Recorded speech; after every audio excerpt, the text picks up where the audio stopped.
नमः। आज मैं महाभाष्य पशुपशान्य के अगले पाठ को लेकर उपस्थित हुआ हूँ। हम लोग व्याकरण अध्ययन के आनुषंगिक प्रयोजन का अध्ययन कर रहे हैं। उसी के क्रम में आज आगे बढ़ते हैं। तो आगे है अविद्वांसः।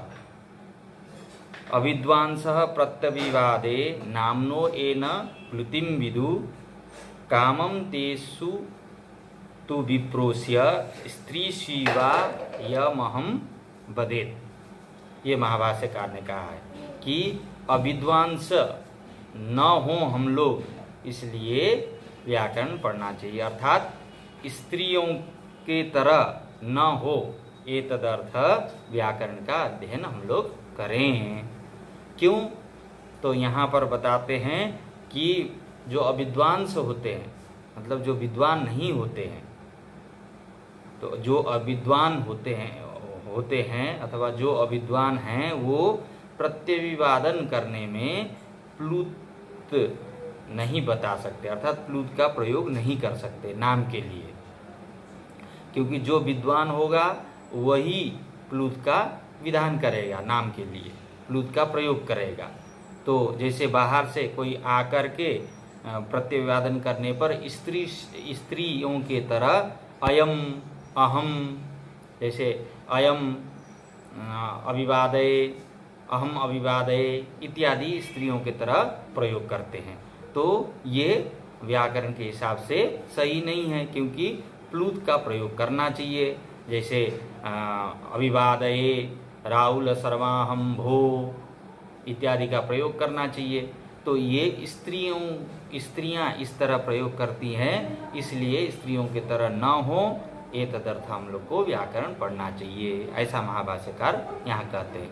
तो इसमें जैसे मनु ने भी अभिवादन के विषय में कहा है कि जो प्लुत प्रयोग नहीं करते हैं वो स्त्रियों के तरह हैं, और कैसे प्रयोग करना चाहिए उन्होंने श्लोक में कहा है, नाम ध्येयस्य ये केचिद अभिवादम न जानते तान प्राज्ञो अहम इति ब्रूयात् स्त्रियः सर्वांस तथैव च। ऐसे मनु ने भी प्रयोग किया है। तो पाणिनि जी भी प्रत्यविवादे अशूद्रे ऐसा सूत्र प्रयोग करते हैं प्लुत संज्ञा करने के लिए, अर्थात शूद्र भिन्न जो अन्य हैं तो उनके लिए ये प्रत्यविवादन में प्लुत का विधान किया जाता है। तो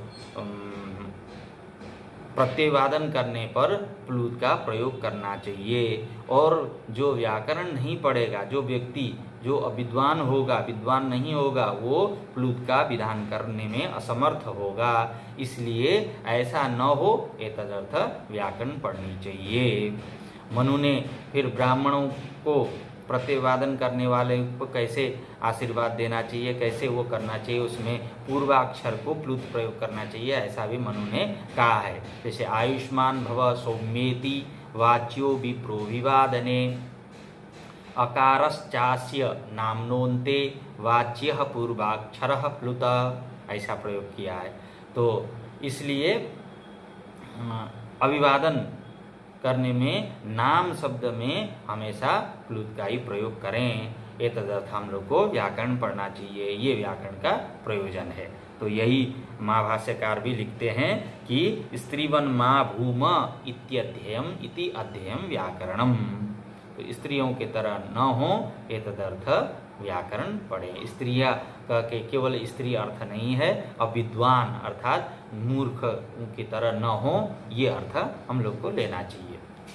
तो अगला फिर प्रयोजन है विभक्तिम कुर्वन्ति। विभक्तिम कुर्वन्ति, तो यहाँ लिखते हैं महाभाष्यकार, याज्ञिकाः पठन्ति, मीमांसक पढ़ते हैं, याज्ञिक मीमांसक पढ़ते हैं, प्रयाजः सविभक्तिकाः कार्या, प्रयाजों को, मंत्रों को सविभक्ति करें, अर्थात विभक्ति से सहित करें, अर्थात विभक्ति लगाएं।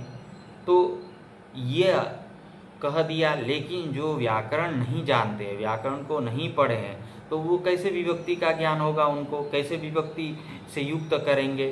तो एतदर्थ व्याकरण पढ़नी चाहिए। तो यही कहते हैं न च अंतरेण व्याकरणम प्रयाजः सविभक्तिका शक्या कर्तुम। यदि उनमें व्याकरण नहीं है, उन्होंने व्याकरण का अध्ययन नहीं किया है, तो वो कैसे मंत्रों को सविभक्ति कर सकेंगे, अर्थात विभक्ति से सहित कर नहीं सकते, विभक्ति नहीं लगा सकते। तो विभक्तिम कुर्वन्ति इसका प्रयोजन बताया है। तो प्रयाज मंत्र में तो जैसे इसमें टीका इत्यादि में भी कहा है समिधो अग्न आज्यस्य इत्यादि मंत्र दिया है। और फिर त्वमेव प्रयाजानुयाजानाम पुरस्तात् त्वं पश्चात् इत्यादि किया है। तो यहाँ अग्नि शब्द को सौत संप्रदाय में प्रथमा द्वितीया तृतीया षष्ठी और सप्तमी विभक्ति करते हैं। तो आपस स्तंभ में प्रथम चार को विभक्ति से सहित करते हैं और अंतिम को विभक्ति नहीं लगाते हैं इत्यादि का ये ज्ञान होता है। तो ये विभक्ति का बोध हो ये तदर्थ व्याकरण पढ़नी चाहिए, ये प्रयोजन हुआ। अब अगला है यो वा इमाम। यो वा इमाम पदसः स्वरसः अक्षरसः वाचं विदधाति स आर्त्विजीनो भवति। आर्त्विजीना स्याम इत्यध्येयं व्याकरणम्। आर्त्विजीना हम लोग हो, एतदर्थ व्याकरण पढ़ना चाहिए। आर्त्विजीन का अर्थ ये लिखा है यजमान भी होगा और यजन कर्म करने वाले भी होंगे। तो ऐसा हो एतदर्थ व्याकरण पढ़ें। तो क्या है, जो वाणी को बोलता है, जो वाणी का प्रयोग करता है, व्यवहार करता है, तो उसको पदपूर्वक करता है और स्वरस स्वर से सहित करता है, स्वरपूर्वक करता है, पद में, स्वर में और अक्षर में। तो इससे वाणी का प्रयोग करता है तो वो आर्तजीन होता है। तो इसलिए हम लोग को भी बोध हो एतदर्थ व्याकरण का प्रयोग करना चाहिए। तो आर्तजीन हो इसलिए व्याकरण पढ़ें।